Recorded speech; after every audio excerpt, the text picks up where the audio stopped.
Why do digital rectal exam, DRE, false positives happen? Imagine going to the doctor for a prostate check and hearing that something suspicious was found, but later discovering it was a false alarm. That's what a false positive in a digital rectal exam can feel like.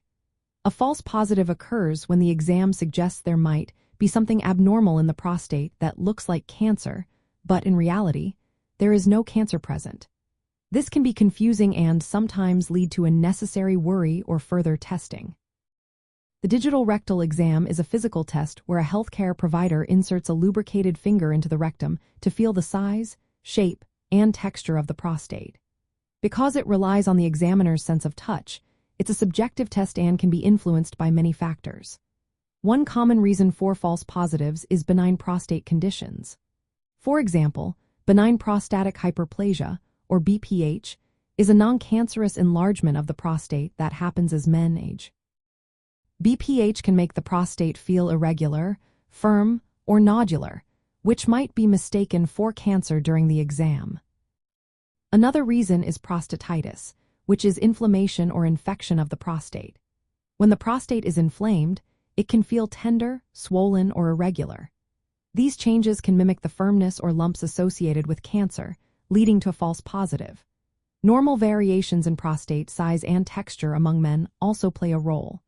Some men naturally have asymmetries or different textures that might seem abnormal to an examiner unfamiliar with normal variations.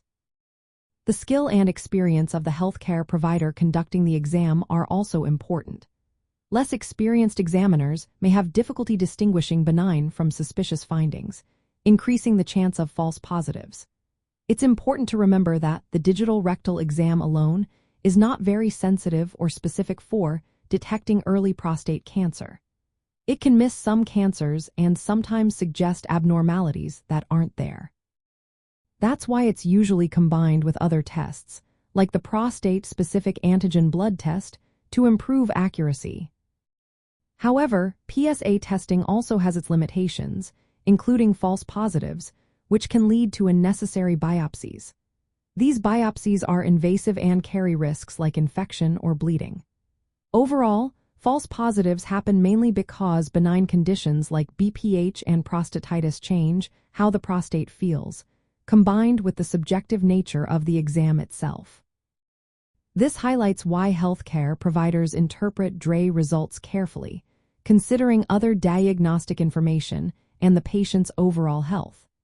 If you're concerned about prostate health, always talk to a healthcare professional who can guide you through the most appropriate tests and screenings for your individual situation.